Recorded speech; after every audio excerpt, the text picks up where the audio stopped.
Hi hello నమస్తే.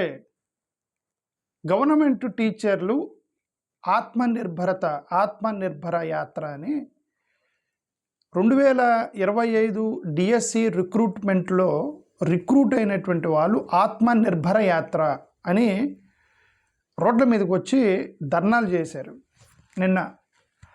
అది ఎందుకు చేశారు? వైఎస్ఆర్సీపీ వాళ్ళు ఇది మెగా డిఎస్సి కాదు దగా డిఎస్సి అన్నారని వైసీపీ వాళ్ళు అన్నారని గొడవ. వాళ్ళు హట్ అయ్యి ఆత్మగౌరవం దెబ్బతింది అని చెప్పేసి వాళ్ళందరూ ఈ డిఎస్సి రాసిన వాళ్ళు మొత్తం రోడ్ల మీదకి వచ్చారు. జగన్ గారికి వ్యతిరేకంగా, ప్రతిపక్షానికి వ్యతిరేకంగా వచ్చారు. ఎందుకంటే వాళ్ళు డిఎస్సి రాశారు కాబట్టి, డిఎస్సిలో దెబ్బతిన్నారుగా, దొంగతనంగా రాశారని వీళ్ళు అన్నారు కాబట్టి ప్రతిపక్షం వాళ్ళు. సో వాళ్ళు వచ్చి చెప్పారు. అంటే ఇక్కడ నా ఉద్దేశం ఏంటంటే, నిజాయితీగా రాసిన వాళ్ళు 99% మంది ఉండొచ్చు, నిజాయితీగా రాసి వచ్చిన వాళ్ళు ఉండవచ్చు. కాపీ కొట్టేది ఎవడో ఒకడు కాపీ కొడతాడు. ఒక క్లాస్ రూమ్లో ఎవడో ఒక్కడు కాపీ కొడతాడు. 99 మంది నిజాయితీగా రాస్తారు. ఆ 99 మంది నిజాయితీగా రాసిన వాళ్ళు ఒక కాపీ కొట్టిన వాడి మీద ఇన్వెస్టిగేట్ చేయాలని అడిగితే, ఆ కాపీ కొట్టింది ఎవరు అని దాని మీద ఎవరన్నా ప్రశ్నిస్తే మిగతా 99 మంది రియాక్ట్ అవ్వకూడదు. ఎందుకు? మీరు నిజాయితీగా రాశారు కదా, మీకు సంబంధం లేదు కదా. అది ఒక క్లాస్ రూమ్లో ఒకరిని పట్టుకుని డిబార్ చేయాలంటే సెర్చ్ చేయాలి కదా. డిబార్ చేయాలంటే ఏదంటే సోన్స్ వ్యక్తి కాపీ కొట్టాడని చెప్పి గొడవ చేస్తారు కదా. అపోజిషన్ వాళ్ళు ఇప్పుడు గొడవ చేశారనుకోండి, ఇల్లీగల్గా కొన్ని సీట్లు అమ్ముకున్నారని వాళ్ళు చెప్తున్నారు అపోజిషన్ వాళ్ళు. నేను ఇంతవరకు ఎందుకు మాట్లాడలేదంటే, అసలు నేను చాలా రోజుల నుంచి ఇది ఆంధ్రప్రదేశ్లో జరుగుతున్న ఈ మెగా డిఎస్సి దీని మీద నేను డిసప్పాయింట్ అయ్యి వీళ్ళిద్దరి మీద, వైసీపీ టీడీపీ మీద చాలా డిసప్పాయింట్మెంట్తో ఇప్పుడు కూడా. ఎందుకంటే వీళ్ళు కేంద్రంలో నీట్ ఎగ్జామ్ మీద అంత పెద్ద గొడవ జరిగితే వీళ్ళిద్దరు మాట్లాడలే. 50,000 మంది నీట్ ఎగ్జామ్ రాశారు. 50,000 మంది నీట్ ఎగ్జామ్ రాశారు ఆంధ్రప్రదేశ్ నుంచి. ఓకే, దేశవ్యాప్తంగా ఎన్ని లక్షలు రాశారనేది పక్కన పెడదాం. ఆంధ్రప్రదేశ్ నుంచి కేవలం శ్రీకాకుళం నుంచి కడప వరకు 50,000 మంది విద్యార్థులు నీట్ అటెంప్ట్ చేశారు. ఆ పేపర్ లీక్ అయితే మన రాజకీయ పార్టీలు మాట్లాడలేదు. ఎందుకంటే బీజేపీకి వ్యతిరేకంగా మాట్లాడటం ఇష్టం లేక. నేను ఎందుకంటే డిసప్పాయింట్ అయ్యాను ఇద్దరి మీద. డిసప్పాయింట్ అయిపోయి అసలు ఈ టాపిక్ మాట్లాడకూడదు అని చెప్పి సైలెంట్గా ఉన్నా. సరే, నేను ఒక ఆత్మనిర్భరత అని చెప్తే సరే మాట్లాడదాం అనుకుని మాట్లాడుతున్నా. ఆత్మనిర్భర యాత్ర అని చేశారు. అది నీట్ పేపర్ అయినా, డిఎస్సి పేపర్ అయినా, ఏ పేపర్ అయినా సరే లీక్ ఆరోపణలు వచ్చినప్పుడు అరెస్ట్ చేసి ఇన్వెస్టిగేట్ చేయటం అనేది that is fundamental. The first ట్రాన్స్పరెన్సీకి మీరు విరుద్ధం. ఫస్ట్ ఒక ఆరోపణ వచ్చినప్పుడు ఫస్ట్ ఇన్వెస్టిగేషన్ అయితే చేయాలి కదా. నేనేమన్నానంటే, మిగతా ఇంతమంది మీరు హట్ అవ్వాల్సిన అవసరం లేదు. వైఎస్ఆర్ నాకు తెలిసిన వరకు వాళ్ళు స్పోర్ట్స్ కోటా గురించి మాట్లాడుతున్నాను.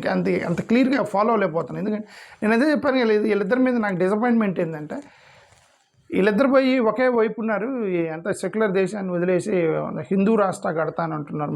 మా సహోదరులు ఏమో హిందూ రాష్ట్ర కడతామన్నారు, మేమేమో సెక్యులర్ దేశం అన్నారు. ఇంక వాళ్ళకి హెల్ప్ చేస్తున్నారని చెప్పేసి నేను డిసప్పాయింట్ అయిపోయి, సరే వీళ్ళిద్దరు ఏదో ఆంధ్రప్రదేశ్లో కొట్టుకోనండి, మనం కేంద్ర టాపిక్ మాట్లాడదామని చెప్పి నేను రోజు కేంద్ర టాపిక్ మీద ఫోకస్ చేస్తున్నాను. నేను పెద్ద పడుచుకోలేదు దీన్ని. సరే, ఏది నేను ట్రోలింగ్ చేస్తాను, ఏది చాలామంది ధర్నా చేశారు ఆయన లోపలికి వెళ్ళి చూస్తే మెగా డిఎస్సి ఆత్మనిర్భర యాత్ర, వీళ్ళు ఆత్మనిర్భర యాత్ర ప్రతిపక్షానికి వ్యతిరేకంగా చేశారని చూసా. నాకు అది ఇదేంటి ప్రతిపక్షానికి వ్యతిరేకంగా చేయటం ఏందిరా అని నేను ఆశ్చర్యపోయా. చూస్తే నాకు ఐ అండర్స్టూడ్ వాట్ హ్యాపెండ్ అనేది అర్థమైంది. వాళ్ళు ఒక ఆరోపణ చేశారు. గతంలో ఒక ఆడియో ఒకటి రిలీజ్ చేశారు కదా, ప్రతిపక్షంలో ఆడియో ఒకటి రిలీజ్ చేశారు.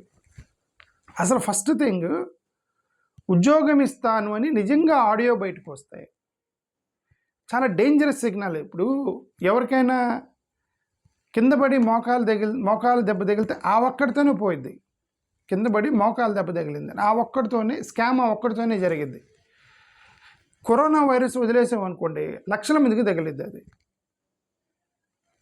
ఏదో ఒక మినిస్టర్ పోస్టు ఇవ్వాలా లేదనేది డబ్బులు తీసుకొని ఇదిగా ఈయన్ని కేంద్ర మంత్రులకి పంపించాలి, లేదంటే ఈయనకి ఎంపీ సీట్ ఇవ్వాలి, ఎంఈఎల్ఏ సీట్ ఇవ్వాలి, డబ్బులు తీసుకున్నారనుకోండి, ఆ స్కామే. ఏది మినిస్టర్ పోస్టులు, ఎమ్మెల్యే పోస్టులు, ఇవి కూడా పెద్ద స్కామ్. ఎందుకు? డబ్బులు తీసుకొని సీట్లు ఇస్తున్నారు కాబట్టి స్కామ్లే కదా. Because you are selling a seat to scam. అది ఎంతమందితో పోయిద్ది? ఒక వ్యక్తితో పోయిద్ది. ఓకే, ఇదిగోండి నేను సెంట్రల్ మినిస్టర్కి పెడతాము ఒక 100 కోట్లు, లేదంటే ఒక రాజ్యసభకు పంపిస్తాము ఒక 50 కోట్లు, దాని ఒక్క వ్యక్తితో స్కామ్. బట్ రిక్రూట్మెంట్లో స్కామ్ జరిగితే లక్షల మంది కొడతారు కదా, లక్షల మంది రాస్తారు ఎగ్జాము. రిక్రూట్మెంట్స్లో, ఎంట్రన్స్ టెస్ట్ ఎగ్జామ్స్లో, రిక్రూట్మెంట్లో లక్షల మంది విద్యార్థులు, అది కరోనా వైరస్ కంటే డేంజర్ రిక్రూట్మెంట్ స్కామ్ జరిగితే. సార్ అఫ్కోర్స్ గవర్నమెంట్ స్కామ్ అట్లాంటిది ఏం లేదు అని చెప్తున్నారు, బట్ వీళ్ళు ఆరోపణ చేస్తున్నారు. నేను వీళ్ళిద్దరి గురించి మాట్లాడతాను, ఎందుకంటే నేను అది చెప్తాను, I'm disappointed with this 2 political parties because they are supporting one side. నేను నా వర్షన్ ఏంటంటే, ఒక ఆరోపణ వచ్చినప్పుడు దాన్ని చాలా సీరియస్గా తీసుకోవాలి. ఆడియో రిలీజ్ చేశారు కదా వైసీపీ వాళ్ళు ఒక ఆడియో రిలీజ్ చేశారు. ఆడియో రిలీజ్ చేసినప్పుడు అరే నిజంగా ఎవరు ఆ వ్యక్తి, ఎందుకు నేను ఉద్యోగం ఇస్తానని చెప్పేసి ఆడియో మాట్లాడి ఇమ్మీడియట్గా అతన్ని ఎంక్వైరీ చేయాల్సిందే. అంటే ఇది ఒక్కటే స్కామా, లేకపోతే ఇంతకన్నా ఇంకేమైనా స్కామ్లు ఉన్నాయా, ఓన్లీ ఇక్కడే స్పోర్ట్స్ కోటాలోనే ఉందా, లేదంటే ఎక్కడన్నా ఒక వ్యక్తి, ఇదిగోండి ఒక వ్యక్తి once a person involves in some illegal activities and then he involves in many things because మనీకి అలవాటు పడ్డ వాళ్ళు ఏం చేస్తారు.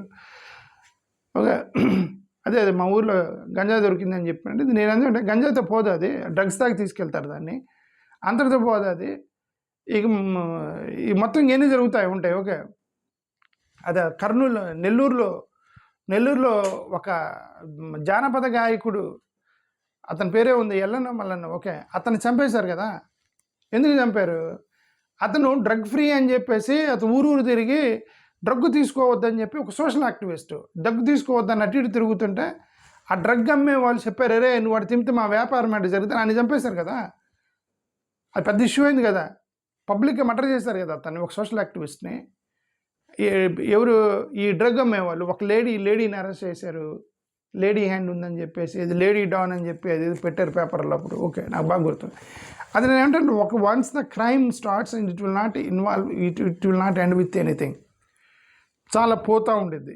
సో అలాగే ఒకవేళ వైల్డ్ ఆరోపణ అయ్యి ఉండవచ్చాము, వైఎస్ఆర్సీపీ చేసింది వైల్డ్ ఆరోపణే అనుకుందాం, డిఎస్సి స్కామ్ జరిగిందని ఒక వైల్డ్ ఆరోపణ చేశారనుకో, ఇలాంటి కేసుల్లో వైల్డ్ ఆరోపణను వదిలేయకూడదు, ఇన్వెస్టిగేట్ చేయాలి ఫర్దర్గా. ఎందుకంటే it is a matter of recruitment, it is a matter of the lakhs of students. ఇప్పుడు వీళ్ళు మమ్మల్ని మీరు దగా డిఎస్సి అంటారని చెప్పేసి వీళ్ళు అట్టవలసిన అవసరం లేదు, మిమ్మల్ని కాదు కదా అంటుంది. Moreover I think sports quota అంటున్నారు. స్పోర్ట్స్ కోటా ఎంత 200 టీచర్లు ఉండుండొచ్చు. స్పోర్ట్స్ కోటా కింద 200 మంది 250 మంది ఉండుండొచ్చు. ఈ 250 మంది కూడా పీటీ టీచర్లు స్పోర్ట్స్ కోటాలో మరి వాళ్ళకి మరి మామూలుగా రెగ్యులర్ జాబ్లు ఇస్తారా, లేదా పీటీ టీచర్లు ఇస్తారా, నాకు కరెక్ట్గా ఐడియా లేదు.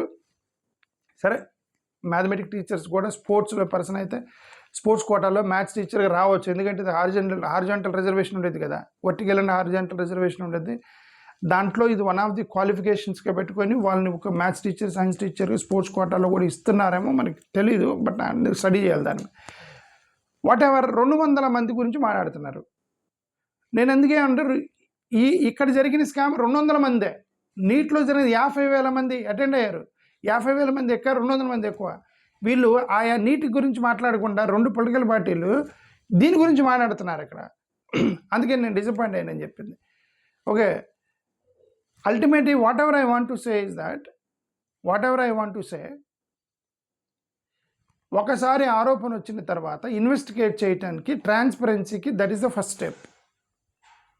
The YCP is alleging that there is a scam, and immediately you should inquire, an inquiry or sit వేస్తే ఫర్దర్గా ఏమన్నా వీళ్ళకి నిజంగా ఆ క్రిమినల్ హిస్టరీ ఉందేమో, వెనక్కి క్రిమినల్ హిస్టరీ ఉంటే, పేపర్ లీక్ చేసే క్రిమినల్ హిస్టరీ, పేపర్ లీక్ కాదు కదా ఆరోపణ, పేపర్ లీక్ కాదు, డబ్బులు కమ్ముకున్నారని, సీట్లు డబ్బులు కమ్ముకున్నారని. యాక్చువల్గా ఇంకొక ఆరోపణ కూడా చేశారు, ఎవరో ఒక ఉద్యోగి అక్కడ, ఎవరో ఎంప్లాయీ ఎగ్జామ్ రాస్తే టాపర్ వచ్చాడని.